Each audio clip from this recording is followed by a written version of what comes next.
नमस्कार बंधुरा आमी आजके फुटন্ত गरम तेले मैगी दिए आपनादेर दारुण स्वादेर एकटा मुचमुचे मुखरोचक रेसिपि करे देखाबो। आशा करी এই রেসিপিটা দেখার পর আপনাদের ভালো লাগবে। তো রেসিপিটা করার জন্য দেখতে পাচ্ছেন এখানে আমি একটা ম্যাগির প্যাকেট নিয়েছি আর তার সাথে নিয়েছি 100 গ্রাম চিড়ে। আর এই চিড়েগুলো কিন্তু আমি চেলে ঝেড়ে খুব ভালো করে পরিষ্কার করে নিয়েছি। এখন দেখতে পাচ্ছেন একটা কড়াইতে আমি বেশ কিছুটা তেল গরম করতে দিয়েছি। তেলটা যখন ভালো করে গরম হয়ে যাবে তখন গ্যাসের ফ্লেমটা লো টু মিডিয়ামে রেখে এই ম্যাগিটা ভেজে নিতে হবে। তবে বন্ধুরা ম্যাগিটা যখন ভাজবেন অবশ্যই কিন্তু একটু ভালো করে উল্টে পাল্টে লাল লাল করে ভেজে নেবেন। আর আমার এই ছোট্ট চ্যানেলটি যারা সাবস্ক্রাইব করেছেন তাদেরকে অনেক ধন্যবাদ। আর যারা সাবস্ক্রাইব করেননি তাদেরকে সাবস্ক্রাইব করে নেওয়ার অনুরোধ রইল। যে সকল বন্ধুরা আমার এই রেসিপিটা ফেসবুক থেকে দেখছেন তাদের কাছে আমার একটাই অনুরোধ, অবশ্যই আমার এই পেজটিকে ফলো করে দেবেন। তাহলে যখনই আমি নতুন কোনো ভিডিও নিয়ে আসব সবার আগেই কিন্তু আপনিই দেখতে পাবেন।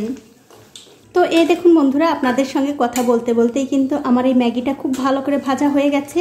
এখন আমি তেল থেকে খুব ভালো করে তেল ঝরিয়ে তুলে নেব। তুলে অন্য একটা পাত্রে আমি রেখে দিচ্ছি। এখন আমি ওই তেলের মধ্যে ভেজে নেব কিছু চীনা বাদাম। আর এই বাদামগুলো কিন্তু একটু ভালো করে নাড়াচাড়া করে ভেজে নিতে হবে। তো এই দেখুন বন্ধুরা, বাদামগুলো কিন্তু আমি খুব ভালো করে ভেজে নিয়েছি। এখন এই বাদামগুলো আমি তেল থেকে খুব ভালো করে তেল ঝরিয়ে তুলে নেব। এখন আমি ওই তেলের মধ্যেই চিড়াগুলো ভেজে নেব। তবে বন্ধুরা চিড়াগুলো ভাজার সময় অবশ্যই এরকম একটা ছাঁকনির উপরে দিয়ে তারপরে চিড়াগুলো ভাজবেন, তাহলে তেলের মধ্যে থেকে তুলতে আপনাদের কোনোই অসুবিধা হবে না।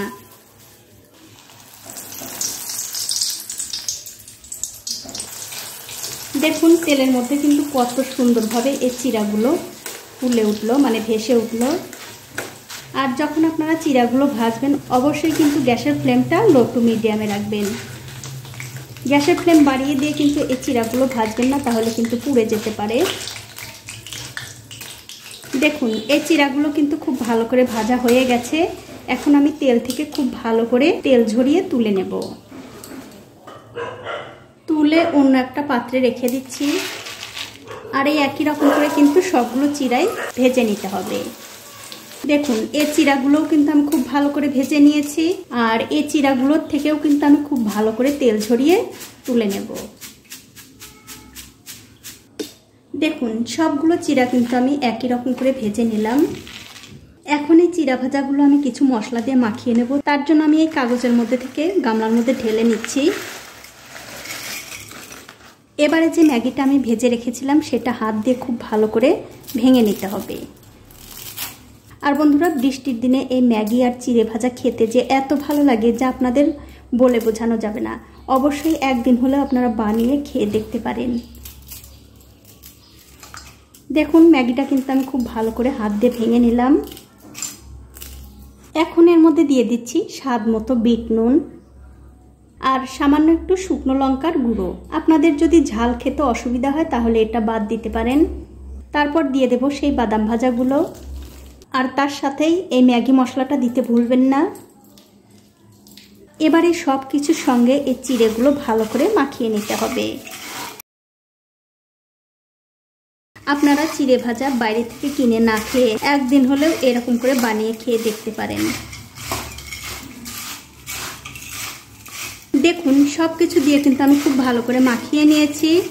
এটা কিন্তু খাওয়ার জন্য একদম রেডি হয়ে গেছে। এখন আপনারা এই চিড়ে ভাজাগুলো এরকম একটা বক্সের মধ্যে তুলে 7 দিন পর্যন্তও কিন্তু খেতে পারবেন, একটুও কিন্তু নষ্ট হবে না। বন্ধুরা আমার আজকের এই ম্যাগির রেসিপিটা আপনাদের কেমন লেগেছে? যদি ভালো লেগেই থাকে অবশ্যই একটা লাইক, কমেন্ট আর শেয়ার করতেও ভুলবেন না।